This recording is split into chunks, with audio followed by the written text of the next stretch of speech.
Alors, le lâcher-prise, c'est un concept qu'on utilise parfois de façon un peu abusive, comme si c'était l'idée du laisser-faire. Le lâcher-prise, c'est pas le laisser-faire. Le lâcher-prise, c'est une façon, non pas de prendre des distances par rapport à ce qu'on vit, mais de prendre de la hauteur par rapport à ce que l'on vit. C'est-à-dire que c'est une façon de dire, je vais me donner les moyens d'analyser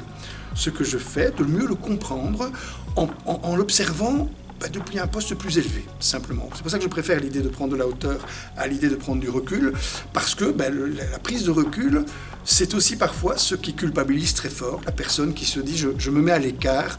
de ce que je vis comme une obligation, comme quelque chose de nécessaire. Le lâcher-prise, c'est une façon de dire je vais m'autoriser à observer ce que je fais et je vais arrêter de faire tourner dans ma tête ce petit vélo à 4 roues qui tourne spontanément quand on se dit sois parfait,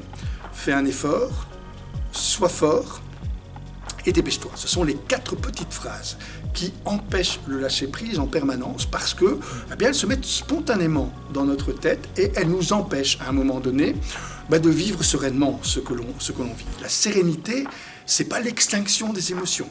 C'est pas non plus leur mise sous tutelle. C'est simplement, à un moment donné, permettre à ces émotions d'être mieux comprises dans ce que je vis et mieux vécues parce qu'elles ne sont plus parasitées par de la culpabilité, par cette idée qu'à un moment donné, elles prennent trop de poids. En fait, l'idée du lâcher-prise, c'est souvent une façon de se délester de la charge émotionnelle que l'on ressent parce que l'émotion est parasitée par des éléments qui sont liés à la culpabilité, qui sont liés au regret, qui sont liés au remords, aux questions que l'on se pose pour répondre au cahier de charges que l'on s'est donné en fonction de ces 4 petites roues de vélo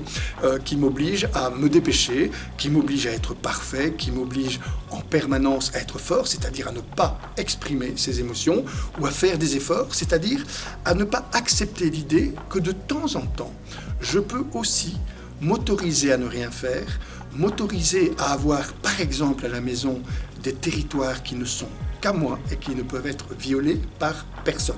On le sait, beaucoup de mamans se plaignent